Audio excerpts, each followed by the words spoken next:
नरवाहन नाम के एक व्यक्ति रहते थे। वृंदावन के पास में गांव है भय गांव, वहां पर रहते थे।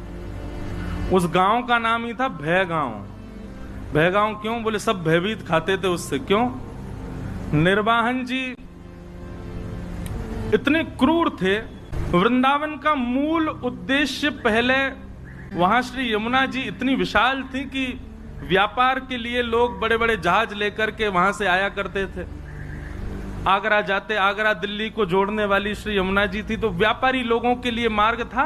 वृंदावन तो महाराज क्या बताएं, अब कहने में थोड़ा आज संकुचित होता, पर डकैतों का गढ़ था।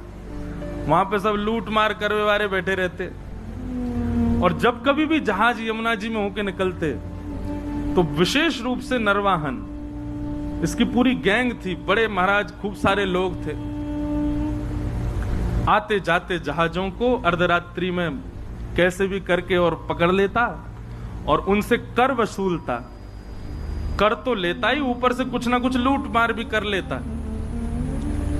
इसलिए सब लोग डरते थे यमुना जी के मार्ग से, दिन दिन में ही निकल जाओ, कहीं रात हो गई तो नरवाहन पकड़ लेगा। ऐसा नरवाहन। तो जब श्री महाप्रभु जी राधा वल्लभ लाल जी को लेकर के वृंदावन में आए, तो वर्णन आता है कि आत्मदेव ब्राह्मण जिसकी 2 कन्या थी, उसने खूब धन संपत्ति देकर के भेजा। साज सज्जे, ऐसे सुंदर सुंदर श्रृंगार, ऐसे सुंदर सुंदर सोने चांदी मणि आदि के मुकुट। और फिर ऐसा भी भाव है, जो महाप्रभु जी की प्रथम पत्नी थी रुक्मणी बाई, जिनसे पहले ब्याह हुआ था, रुक्मणी बाई जी और महाप्रभु जी के बड़े प्रथम पुत्र श्री वनचंद्र जी, आप दोनों भी नवरंगी लाल जी की सेवा छोटे बालक को देकर के, गोपीनाथ जी को देकर के, आप भी देवबंद से वृंदावन आ गए थे।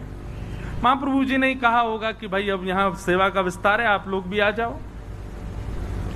तो वे भी जब आई तो खूब सारा धन संपन्न लेकर के आई अपने साथ में, धन संपदा। तो वृंदावन के आसपास के गांव में जो ब्रजवासी रहते थे, सब आते थे, अरे भैया नयो नयो लाला आयो, नयो नयो ठाकुर जी आयो हमारे वृंदावन में, सब दर्शन करने आते। तो सब लोग आते दर्शन करने। कुछ ब्रजवासियों के चित्त में चिंता प्रकट हुई और उन्होंने महाप्रभु जी से कहा, भगवान बड़ा सौभाग्य है कि आप वृंदावन में ठाकुर जी को लेके पधारे हो, पर भगवान यहाँ एक नरवाहन नाम का डाकू रहता है। आपके ठाकुर जी इतने साज सज्जे में विराजते हैं, इतनी संपत्ति और इतने सोने चांदी सब आप लेकर के आए हो। हमें तो भय लगता है कि कोई घर तो है नहीं, कुटिया तो है नहीं, मंदिर तो है नहीं, आप ऐसे ही कुंज निकुंजों में ही रहते हो, और इतनी सारी संपत्ति आपके साथ में आई है, इतने सोने चांदी हीरे जवाहरात सब आए हैं, कहीं अगर उसने आकर के डकैती डाल दी तो बड़ी दिक्कत हो जाएगी। महाप्रभु जी बोले, तो क्या करें, क्या चाहते हैं आप लोग? और हमारा भाव यह है कि एक बार आप उससे मिल लीजिए, नरवाहन से मिल लीजिए, और वहां जाकर के थोड़ा बहुत कुछ दे दीजिएगा उसको। उससे थोड़ी मैत्री जैसी, थोड़ा प्रेम भाव हो जाएगा, तो वो कम से कम ठाकुर जी की सामग्रियों को स्पर्श ना करे। महाप्रभु जी तो अष्टयाम में इतने व्यस्त रहते थे, हम लोग विचार करते हैं 2 समय के भोजन ठाकुर जी को पधराना, उसके लिए भी कितनी योजना बनाते हैं। पर श्री हितरिवंश महाप्रभु जी ने राधा वल्लभ जी को वृंदावन में विराजमान करके अगले दिन से ही अष्टयाम प्रारंभ कर दी। 8 याम सेवा चलती राधा वल्लभ जी की। ये भी विचार नहीं कि मंदिर नहीं है, व्यवस्था नहीं है, रसोई नहीं है, खुले में ही सब व्यवस्थित करके अष्टयाम सेवा हो ठाकुर जी की। ब्रजवासी सब संत भी आ गए, सबने कहा कि बोले नहीं ये निर्णय उचित है, आप नरवाहन से एक बार मिल लीजिए। महाप्रभु जी ने कह दिया, इनको निहारने के बाद, इनसे मिलने के बाद किसी और से मिलना पड़ेगा, हम नहीं जाएंगे। जब ये मिल गए तो अब और किससे क्या मिलना और किसी से भय क्या खाना? ठाकुर जी हैं साथ में, राधा वल्लभ जी, इन पर भरोसा नहीं है हमें, सब मंगल करेंगे, हम नहीं मिलेंगे किसी से। हम तो सेवा से फुर्सत नहीं, हमको यहीं रहेंगे। खूब प्रयास किया, खूब सबने समझाया, पर महाप्रभु जी नहीं गए। नरवाहन को किसी ने जाकर के ये बात बताई, बोले ऐसे ऐसे ठाकुर जी आए हैं और ठाकुर जी आए, ये बड़ी बात नहीं है। ठाकुर जी के संग में खूब सारा सोना चांदी जवाहरात और महाराज खजाना आया है भर के। बोले अच्छा, और कहां पर? बोले वृंदावन में, वृंदावन में विराजते हैं। किसी ने यह भी कहा कि जो आचार्य उनको लेकर के आए ठाकुर जी को, उनसे किसी ने प्रस्ताव रखा कि वो आपके पास आके आपसे मिल लें, पर उन्होंने वह भी ठकरा दिया। बोले कि कौन नरवान, हम किसी से नहीं मिलेंगे। अब तो नरवान को चोट लगी। बोले अच्छा, हमसे मिलने से मना कर दिया? बोले हाँ। कहां पर है? बोले ऊंची ठौर मदनटेर, थोड़े ऊंचा टीला सा था, उस पर विराजते थे ठाकुर जी। कल चलेंगे, हम भी तो देख के आए कैसे ठाकुर जी, कैसे आचार्य। और नरवाहन अपने कुछ सेवकों के साथ में तलवार लेकर के और ऊंची ठौर की ओर बढ़ा। आहा, सुबह सुबह का समय है।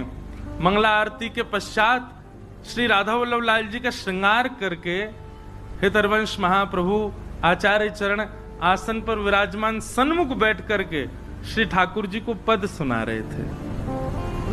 बनी श्री राधा मोहन की जोड़ी, बनी श्री राधा मोहन की जोड़ी।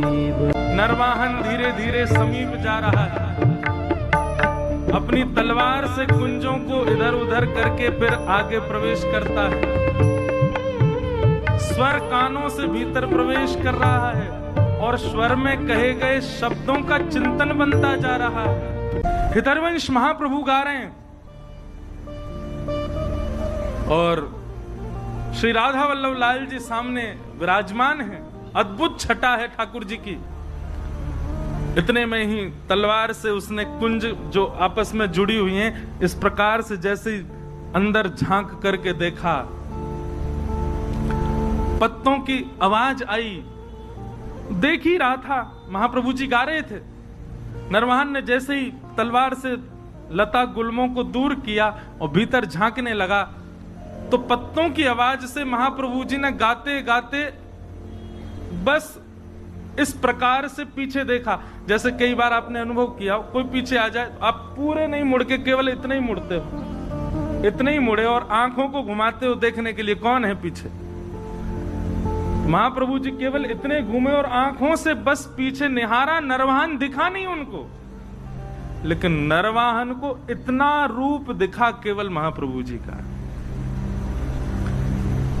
हरिवंश महाप्रभु का इतना मुख देखते ही उसके तो हाथ कंपायमान होने लगे, उसके तो नेत्रों से अश्रुधार गिरने लगी। ना जाने क्यों अपने अवगुण सब अवगुण जैसे दिखने लगे। मनी मन भीतर ही भीतर उसके ना जाने कितनी ग्लानि उत्पन्न होने लगी।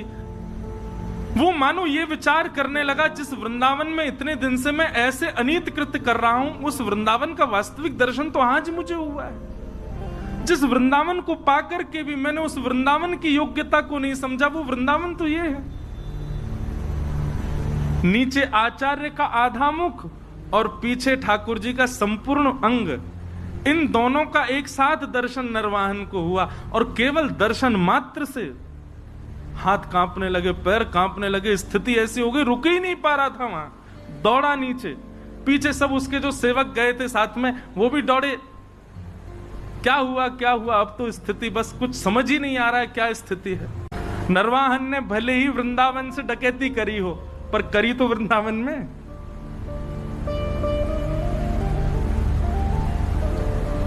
अब तो नरवाहन की स्थिति ये हो गई, तलवार वलवार तो सब दूर फेंक दी। विशाल स्वरूप था उसका, स्वरूप का वर्णन करते हैं कि देखते डर जाए आदमी, इतना खतरनाक था नरवाहन। लेकिन ऐसा दीन हो गया, अभी तक वो महाप्रभु जी से चर्चा भी नहीं हुई, कुछ सुना नहीं उसने, अगले क्षण से ही उसकी स्थिति ऐसी दीन बन गया।